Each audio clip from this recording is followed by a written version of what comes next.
Hey guys, this is John from Bike Fit Advisor. In this video, we're going to go over the 4 main things you need to know or do before you buy that next new bike.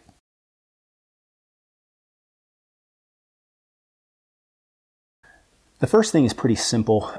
This thing we'll go over really quickly because I've already made a video about this, and it's trying to understand, you gotta get figured out what geometry you're looking for in your bike. Specifically, you need to learn what the best options for you as far as effective top tube length and head tube length are for you in this next bike. So I did a video on this in the past. I'll put a link up here to that, and you can check that video out. It'll go into depth about how to go about doing this first part. So that's number one. The second thing I would do is to learn how to measure effective top tube on your own and get a tape measure that measures in metric and in inches. The reason I instruct, and I'll even show people how to do this, is because when you are physically looking at a bike, the person that you're buying it from or looking to buy it from may not have this information on hand, especially if it's a used bike.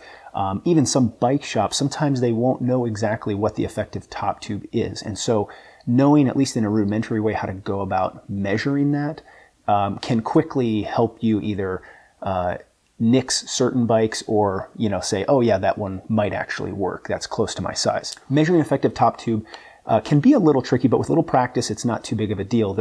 The main thing is that we're measuring things from a horizontal perspective.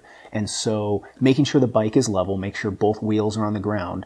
And what we're going to do is measure from the center of the top of the head tube on a horizontal line to the center of essentially the intersection of the seat tube. And now you can easily do this on bikes, even though the seat tube won't go up that high, because running a horizontal measurement will go above the seat tube, is you just you can go to the center of the seat post.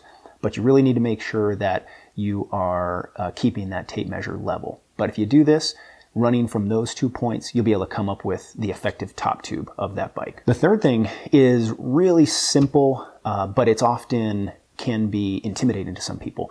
And it's to learn how to read the geometry charts online. If you go to any manufacturer's website, you'll find that they have a listing for the complete geometry of pretty much every bike that they make. A lot of the measurements you don't need to worry about. Again, we can really, when we're starting in this rudimentary way, we can just concern ourselves with understanding and learning what the effective top tube is and the head tube, and those will definitely be noted. Now, effective top tube may be listed as horizontal top tube. It goes by a few different names. It'll even sometimes be abbreviated either HTT, horizontal top tube, or ETT, which is effective top tube. But learning how to navigate through some of the manufacturer's websites, and it can be a little tricky sometimes, and finding those geometry charts is going to be key. If you're looking at a bike that's not new, it's a used bike, often manufacturers will have an archive of their previous websites where you can look up past geometries from different years. And this has proved to be really helpful. This can be really helpful when you're looking, again, at a used bike or an older bike. Another way you could possibly do this is, I've had some success, is you can use the Wayback Machine. I think it's just the waybackmachine.com or .org. I will clarify that here somewhere.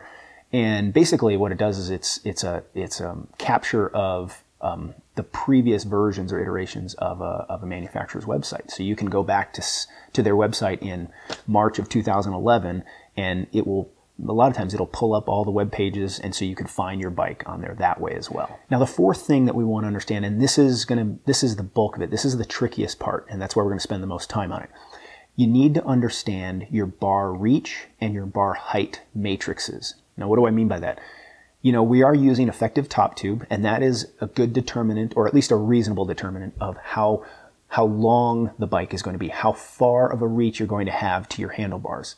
It's not perfect. There are other factors, and those are some of the other factors we need to consider, like how long was the stem that we have on the bike, how high of a saddle height and what seat angle do you have, because then that puts you further back away from the handlebars. These are some of the portions of the horizontal matrix that we're talking about, the bar reach matrix. But the bar height matrix is also can be also tricky, and there's a lot more factors involved with this. Again, head tube is great. It does give us a reasonably good idea of how high a bar position we can expect from this bike. But again, it's not the whole story. So what determines how high a handlebar is? Well, there's a few things. First, you have the size of the wheel. The larger the wheel, and the larger also the tire, because that's going to also make the wheel bigger. The larger the wheel and the tire is, the higher that front end is going to be off the ground. Then there's the fork. The fork's axle to crown measurement, and this is just measured through the axle to the base of the headset, or the crown of the fork. Then we have the head tube. Again, that's the one that we're kind of keeping track of the most. Next, though, we have some more obscure ones that we often forget about. You have the headset. You can have an external cup headset, which might add as much as 2 full centimeters of height, because the bearings for the headset exist outside of the head tube. But if you're looking at a frame that has a zero stack or an IS headset, those bearings are going to be inset into the frame and won't be adding extra height to the handlebars. So that needs to be considered. Also, the number of spacers underneath the stem that is allowable. And this is where things get really tricky, because what's allowed is often not what you're going to have. And by that I mean if you go to most bike shops and look on the floor, and you look at the stock bikes that are for sale, you're going to see that most of them have the ability to, usually they get cut down to about 25 millimeters of spacers underneath the stem that's available. The rule is actually you can, for most forks and most bikes, you can have usually somewhere around 35 to 40 millimeters. But because they come pre-cut, or the shop cuts them at 25, you lose this height. Now, if you on the off chance have opportunity to have, you're working on buying a new bike or whatever, and it is coming uncut, this is a really good opportunity to get a little bit more height, if you need it, out of your bar position, because it can be cut to the maximum, at least in the short term. We can leave it with the 40 millimeters of spacers, let's say. And then if the nice thing is, if you decide down the road that that's a little too high, we don't need all those spacers, we can always recut it shorter. But again, it's like a haircut. Once you cut it, if you cut it too short, you can't put it back on. You're going to have to try and that's where I have people where we have to try and make up for that. And so we go to the next step, which is the next area, which is the stem. Then we have to go to a higher rise or a longer stem. So we have to factor in all those things: the wheel size, the tire size, the fork axle, the crown, the headset, the head tube, the number of spacers, and the stem. All of these things determine the height of the bars.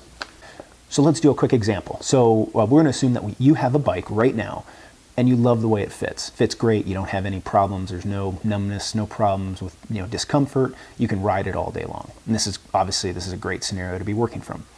And let's say we know that I'm going to read off my notes here. We know that the effective top tube is 53.5 centimeters, and it has a 14 centimeter head tube. It has an external cup headset, which means, again, that the top and bottom bearings exist outside of that 14 centimeter head tube. And each cup is 10 millimeters in height, so we get 20 millimeters from that. We have 30 millimeters of spacers. And then we have a 100 millimeter stem with 12 degrees of rise. Now, to start, of course, we want to look for a bike that has as close to that effective top tube of 53.5 centimeters as we can get. If we can get right on that, that's great. But what we might look at is we want to look at the length of the stem. Let's say the bike fits great, but we're at had a 53.5 effective top tube. But let's say we were running like an 80 millimeter stem on this, and then let's assume it's a road bike, of course. We might look for a slightly shorter effective top tube, maybe 53. Maybe that's where we err on the side of, because then we can run a slightly longer stem, which in some cases on a road bike might handle better. A 90 or 95 might handle better than an 85 or a 70 or something like that. So that's where you have to take into account what the entire matrix is, and that's just one example for the reach. Let's consider something for the height of the bars. So we really like the height of the bars, and again, we have a 14 centimeter head tube, external cups though, external bearings, and 30 millimeters of spacers, and then 100 millimeter 12 degree rise stem. What this might mean though, because external cup headsets are not as common these days. Most of the bikes, the road bikes you're going to find, are going to have some sort of inset bearing, whether it's zero stack or IS or something like that. And so we may need to look for a bike because it's going to have these inset bearings. We're not going to get the benefit of the stack height from the external cup. And so we might have to look for a bike that has a head tube length of closer to 15 or 16 centimeters instead of 14 to make up for this extra distance, because a zero stack headset, it might only give us 5 or 8 millimeters of extra stack height. Additionally, if we're looking, let's say we're looking at bikes and we find that one with a 16 centimeter head tube, and it's perfect, that's great. But it's pre-cut and it only has 15 millimeters of spacers when we had 30 before. That's going to be a factor. We have to consider that when we're considering the overall bar height. And so this is why it becomes important. We have to do this math work essentially beforehand, so we know what we're getting into, and knowing the matrix ahead of time, knowing what your setup is just going to make that process go much easier, because you'll be able to rule out bikes that you know will not work, and you'll be inclusive of bikes that you know much easier, much quicker, you know, that will. So again, this can also work. Let's say your current bike, we just assume that it fits great. Let's say you don't like the way it fits. There's, you know, either, let's just, for the sake of argument, let's just say you would prefer to have your bars, let's say, a little bit higher. Well, that means we're going to need to look for a few different things. You would either need to look for a bike that has you know, bigger wheel or tire. So you could go with maybe a gravel bike that has bigger tires. That might give you a little extra height. That also might have a taller axle, the crown, and the fork. So that might help. Maybe, we'll see. But it's probably going to be more productive to start at some of the more concrete areas, like that you know will help. Like, you know, if you want more height, you got to look for either a longer head tube. Maybe you look for one, maybe you find an old bike that's just a great deal and it's a really cool, durable bike, and you find it has external cups, and that gives you an extra distance. That's going to be less common. Maybe you got to look for one that has, you know, more spacers, more ability to put spacers under the stem. And then, of course, your last sort of line of defense would be, if everything else being equal, you know, maybe you could, you know, do it with, you know, get that extra height with a different stem. That always gets tricky, especially if you're not improving the geometry of your bike, because then why are you buying a new one to some extent? Because you could always just put a new stem on your current bike too to get it to fit a little bit better. Just know, and this is worthy of its own video, of course, but just know that when we do push, especially with the use of a stem, push that bar height kind of beyond the range of what the bike was built for, the handling of the bike is going to suffer, or is likely to suffer. I just wanted to put this out there because I go through this probably a couple of times a week with clients when I'm trying to help them fit their current bike, or we're looking to help build them a new bike. You really need to understand, like I said, this bar reach and this bar height matrix. So going forward, if you can arm yourself with this information, you're going to be able to have a better idea of, and be able to vet for yourself what is going to work, what's not going to work, rather than having to take someone else's word for it. Because, as many of you are aware, you might go into a bike shop and they might not have your best interests in mind. Let's just put it that way. So you can avoid these problems by just being, as they say, you're just an informed consumer. So again, if you have any questions, put them in the comments below. Any other tips, anything you guys have experienced, I'd love to hear it. And you can check out other videos of mine. There's going to be one here, and if you haven't already, I'd appreciate it. I'd love for you to subscribe up here. Thanks again, guys, and we'll see you next time.